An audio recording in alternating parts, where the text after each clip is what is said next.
Welcome to the WORKOLOGY podcast, where we discuss the science and art of the workplace, gain powerful insights, resources, and perspectives on the industries of human resources and recruiting. Join your host, Jessica Miller-Merrill, chief blogger of bloggingforjobs.com, for an in-depth and no-holds-barred look into the future of our most powerful business asset, the employee.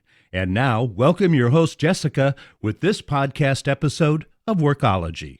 Hi, everyone, and welcome to the special episode of the WORKOLOGY podcast. We're talking about SHRM Annual. SHRM Annual Conference held this year in Las Vegas. Exciting. We have the SHRM guide that just came out, available for you to download among the many other resources that we have over on Blogging for Jobs. I recommend that you check over there, but then you can also use the Twitter stream to check the SHRM15 hashtag. In this special episode, we're going to be interviewing conference veterans. We have a number of speakers, attendees, people from SHRM that can provide us with great insights to help us get the most out of the SHRM Annual Conference. With over 17,000 attendees, it is massive. It's a lot to take in. So I have my first guest with me that is going to give us some insights into how best to enjoy and get the most out of SHRM is Lance Jensen Richards. Lance has 25 years of experience in global human resources, most recently with Kelly Services. Welcome to the podcast, Lance. Thank you, Jessica. Glad to be here. So you have the interesting perspective where you have attended the conference, but you've also been a speaker. In fact, you have two sessions we'll talk about here in a minute that are going to be happening at the annual conference. But what kind of suggestions and tips can you give folks as maybe they're kind of planning or packing and getting ready for the annual conference? Well, let's see. I'll start with the core one, the most important piece of all, and that is get brand new insoles for your shoes, because you are going to put on some mileage at these conferences. And that includes not wearing new shoes either. Dress comfortably, because Vegas, frankly, although it's a lot of fun, can be unpleasant in July and late June. But as far as attending the conference, what I would focus on is a couple of things. Number one, the expo hall is huge, hundreds and hundreds of booths. And I always tell people to make sure that you get out there and literally stroll each aisle, because there are some amazing technologies, especially over the last, I'd say, 2 to 3 years, they've really accelerated. Amazing technologies that are transforming what HR is doing. And it's allowing HR professionals to focus more on the transformational aspects of human resources and hand off the transactional stuff to machines. And I think that adds value to us as professionals and frankly to the profession. Another suggestion I would have is, when you're looking through the program of the different sessions that are out there, there are going to be some sessions where everything makes good sense, reading the description, and there's also going to be some where you're going to go, what does that have to do with me? And sometimes those are the most interesting ones that could bring you to a different perspective and get you thinking about different things. The third piece is the networking opportunities, and that's probably what I enjoy the most, is there's so many opportunities to meet new people, catch up with old friends, talk to people, learn what's going on, see some new things. And that occurs both at the expo hall, it occurs in breaks. You can purposely schedule meetings if you need to as well. The other thing I find helpful for networking is the after hours parties. And Jessica, here's a plug for you. Your website hosts, if memory serves, the definitive listing of all of the after hour functions that go on at SHRM conferences. So that's where I would go, and I certainly keep that on my iPhone to be able to know, all right, what's going on tonight, what looks like fun, where am I going to meet some interesting people. That is a great list of tips, and I think that the shoes piece is by far, as someone who has bought new shoes, even though they had insoles, I bought them for Las Vegas, I paid the price. So do not do new shoes, broken in shoes only. I took a pedometer one year and I knocked out 8.1 miles in 3 days. Well, let's talk a little bit more about you. As I mentioned earlier, you're going to be speaking at SHRM. So where can people hear you speak, and what topics are you going to be speaking about? Well, SHRM has given me two talks this year, so I was very honored to have that. My first one is called Work 4.0, and I'm taking my decades of HR experience and the research that I did while I was working in innovation, and I'm going to talk a little bit briefly about where work has been. Frankly, I start off at the caveman, where we've gotten to today, and then what is things looking like ahead? As we start looking ahead, how do we shift from being employers to being multi-employers? What might the impact be of the collaboration economy on staffing? How do we start interacting with a world where productivity at work makes facilities and IT an equal partner in performance along with HR when they're not part of HR? So I'm going to talk about those kind of things, and that's in Work 4.0. And by the way, that's one that I did last year, and they invited me back anyway. Who knew? So I'm looking forward to that presentation. And I'm doing a second presentation called Gen Next, and that's going to be about managing and retaining the multi-generational workforce. And this one actually has, your shameless self-promotion, has a book at the SHRM bookstore called Gen Now that people can have a look at. And that presentation is going to look at the multi-generational workplace. We've got boomers, we've got Xers, we've got the millennials, and we've already started to see the front lines of the Gen Zs come into the workplace. And if anybody thought that the millennials were kind of challenging in the workplace, wait till you see what these Gen Zs are bringing in. So that's going to be my second talk, is on the multi-generational workplace. Awesome. Well, we will put a link into the transcript of this podcast to get access to Lance's book, Gen Now. So if you just go to Blogging for Jobs and click on SHRM 15, we will connect you directly to his book. You can also connect with Lance on Twitter at Lance J. Richards, and he's also on LinkedIn, also at Lance J. Richards. So thank you for providing us some tips. We'll see you at SHRM. Looking forward to it. Absolutely. I am here today with Paul Beliveau, and Paul is a SHRM Annual Conference veteran dating back to, I believe, 2002. Welcome, Paul, to the podcast. Well, thanks. Pleasure being here. Tell us a little bit about yourself and your background. Well, I've been around the horn for a while. I've been a SHRM member before it was even called SHRM, back in the days of what they call ASPA, and have been with the organization as a member and a volunteer ever since. More recently, I sit on the Global Special Expertise Panel, and previous to that, I spent several years as part of the Technology and HR Management Expertise Panel. I also serve on a couple of other advisory leadership committees, and all within the area of human resources or human capital management. I'm looking at your list of certifications here, SPHR, HRIP, and SHRM SCP. Can you tell us what HRIP is? Yeah, that's the Human Resource Information Professional. This is a credential that's normally afforded to those individuals who have an affinity for the technology, the support, or the challenge and the mission of HR as a practice. Oh, interesting. Well, let's go into SHRM tips. What suggestions or tips do you have for maybe somebody who hasn't been to as many SHRM conferences as you have, or maybe it's their first time in Vegas or their first time at SHRM?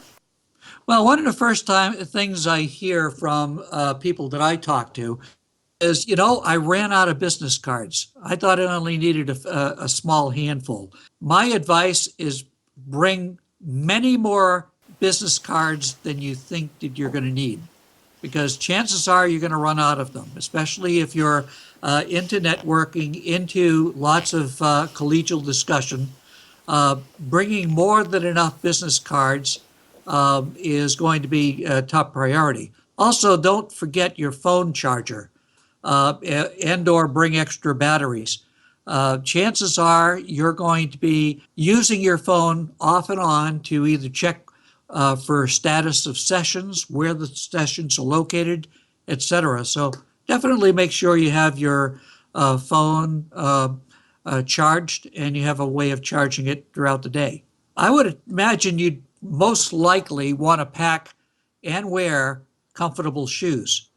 All of the conference centers have an extensive breadth to them in terms of distance, and you're going to get an awful lot of walking around.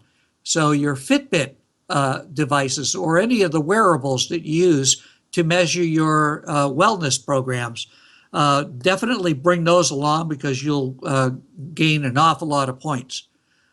You might also want to bring a sweater or something because sometimes the conference rooms themselves can get quite chilly, even though the outside temperature in Vegas is going to be somewhere in the 90s, certainly. But don't get fooled by that because the rooms are typically fairly cool.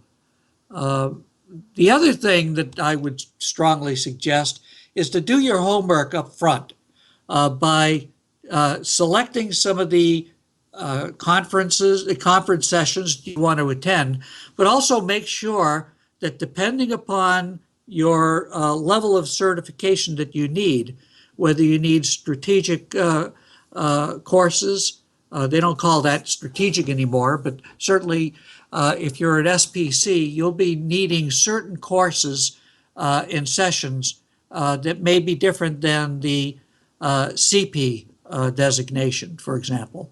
So be mindful of that when you're planning your sessions. And get the app, the session app. That's a veritable wealth of information is going to be available at your fingertips, anywhere from the sessions and their descriptions to the session leads, to the locations, to when they're going to be happening. You can actually plan your time accordingly where it could remind you that you need to be off to a session and all that other good stuff. So, and it's obviously a great thing to have if you want to share intellectual knowledge, collegial conversation as well. There's a very important thing whenever the conferences hit town, there's an awful lot of networking going on, but there's also an awful lot of social life within the conferences. There's official parties as well as unofficial parties. And there are on the web, it's not out right yet, but there are going to be sprung up the unofficial party guide or even the official party guide sponsored by SHRM. Definitely something to watch out for. It'll certainly fill in the blanks in between sessions or session days, what you do at night, maybe first thing in the morning, but it'll give you all kinds of activities you can participate in. There are going to be times when you're going to be on your own for dinner. So one of the other recommendations I have is at the conference themselves, there's going to be a meet to eat booth.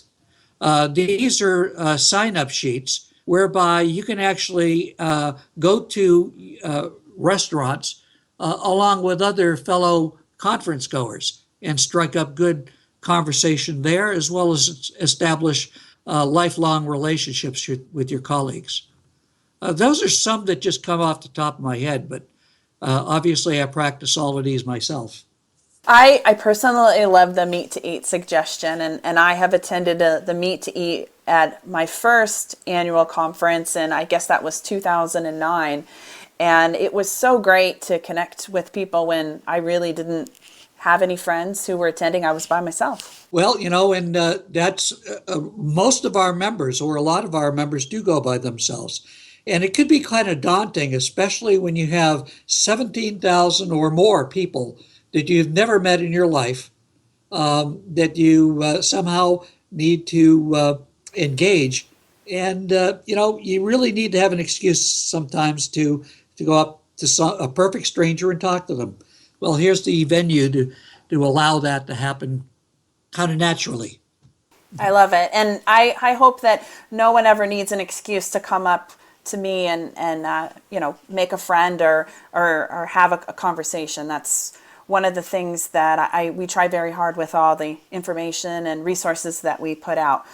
Paul, I wanted to ask you, where is the best place for people to be able to network and connect with you? Well, one is on LinkedIn. I do have a fairly extensive page on LinkedIn. You can always email me as well, and my email address is in my LinkedIn pages. Um, uh, but you can also kind of pay attention to some of the things that I've been doing. This past month, I contributed to an article in HR Magazine with regard to HR needing to reinvent itself. And you'll see certain snippets of contributions that I've made throughout that article. But the best way to get a hold of me is through LinkedIn, and then establish a network connection, and then we can share phone numbers, email addresses, etc. But I'm a strong believer in mentoring as well as engaging in collaborative conversation. So definitely don't be shy when trying to get a hold of me. But I will be at the conference, and my name will be prominently displayed.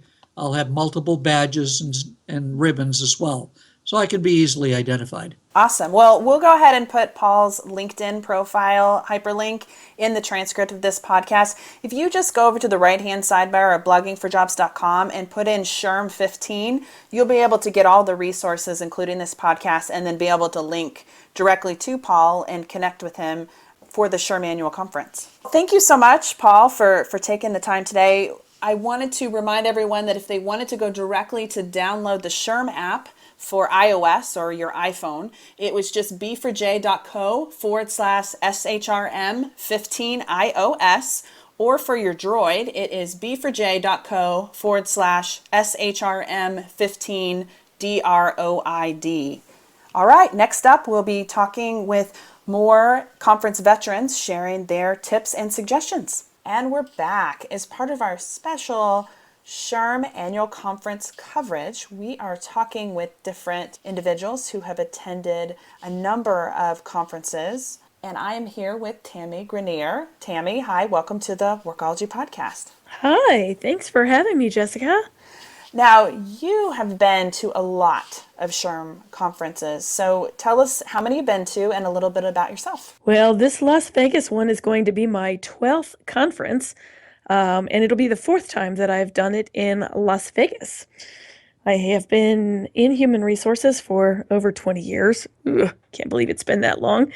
I currently work for the Agassi Academy in Las Vegas, but I've done healthcare, construction, some other different fields as well. And the SHRM conference is a great way to learn a lot more than what you didn't even know you needed education on. So before you share your tip, one of the things I was excited to talk with you is because you're a local. You are going to give us some insider tips and tricks into Las Vegas. Okay. Well, one of the things that a lot of people don't realize when they're thinking about coming to Las Vegas is, especially at the end of June and early July, that it must be really, really hot here. And they are correct, it is. But inside of the SHRM conference, they keep the air conditioning nice and cool. So you definitely want to dress in layers. And the SHRM Convention Center is rather large. So as cute as you may want to look, it could never be overstated that you want to wear comfortable shoes. Yeah, our earlier interview, Lance mentioned he buys insoles, new insoles for his shoes and brings them with him. Yep. And what else I've even done is I've brought 2 or 3 different pairs of comfortable shoes, because that way you can wear one each day. Because your feet might get sore the first day with that particular pair. So if you've got a second pair or third pair that you can put on for the next day, you don't end up with the blisters in the same place. Is there a favorite place you like to eat, maybe nearby the convention center?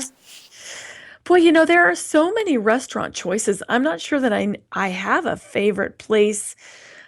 And I found by going to so many SHRM conferences, it's actually a little difficult to get away from the conference to go out to eat. A lot of times it's easier to just eat there.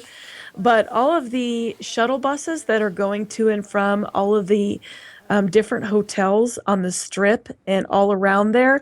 There are so many great restaurants to choose from. Even if you don't want to go to the one at the hotel you're staying at, you can take a different SHRM shuttle and go check out one of the other hotels. And each of those hotels have many, many restaurants to choose from. I mean, you really can't go wrong. There's so many choices. That's a great suggestion. And one of the things that I like about the SHRM shuttles is with the SHRM app, you can actually download the app and it'll tell you where things are going and the times that they're leaving, which makes it so much easier to plan your end destination, wherever you're going to maybe grab a drink or get something to eat at another hotel. Absolutely. Any other inside secrets that you'd care to share? Since you mentioned the SHRM app, I have to endorse that as well. So when I first started going to these conferences back in 2000, they did not have that app. And one of the most difficult things as people are planning to go to the conference is to decide which sessions am I going to go to, which speaker do I want to hear? So using the SHRM app and planning for that ahead of time, I think is very, very helpful. And I think that the SHRM folks even advise this, which I have found to be true also, is some of the sessions end up being really popular. So you may have created your whole schedule of, these are the sessions I'm going to attend and this is my whole schedule. And by the time you get to that session, it's completely sold out. So it's good to have a backup plan as well. And it's so much easier using technology for that instead of just circling and trying to find the rooms and looking at the map and so, looking through all hard copies of stuff. That you have that app that really helps out a lot. Agreed. And one of the things that I'll mention about the app, and we'll have the link on the transcript of this podcast. So if you just go to the search bar and put in SHRM 15, we'll get you the link to the app. But make sure that you have your SHRM member number handy, because you'll be entering that in and your password, which is typically your last name, so that you can log into the app. Those are things I always forget. And if you don't have them handy, it's kind of a little bit of a pain when you're on your mobile device at the conference to enter all that stuff in and reset. Right. I think one other tip I would want to point out is don't be shy. I've met so many great HR people at this conference. And when you get to a session early and you're sitting next to someone you've never met, the networking is so awesome that you can just talk to somebody else who might be experiencing some of the same things that you are. And even if they're not, you just might learn about another industry, another part of human resources that you had not really even thought of before. And you might even help somebody get through something that they might be going through. So it's really good to go ahead and network. I mean, HR people are so nice anyway. That's what we do for a living, is talking to people. So, don't be shy and isolate yourself in this conference. Reach out and talk to people. Agreed. Well, thank you so much for taking the time to talk with us. Appreciate it. And we'll see you at the SHRM conference in Las Vegas later this month. Sounds great. Looking forward to it. Absolutely. And thanks to you for tuning into the Workology podcast hosted by me, Jessica Miller-Merrill, where we discuss the science and art of the workplace, HR, and recruitment. Until next time, you can visit Blogging for Jobs to listen to all our previous episodes. Have a great day. Production services for the Workology podcast with Jessica Miller-Merrill provided by Total Picture Media.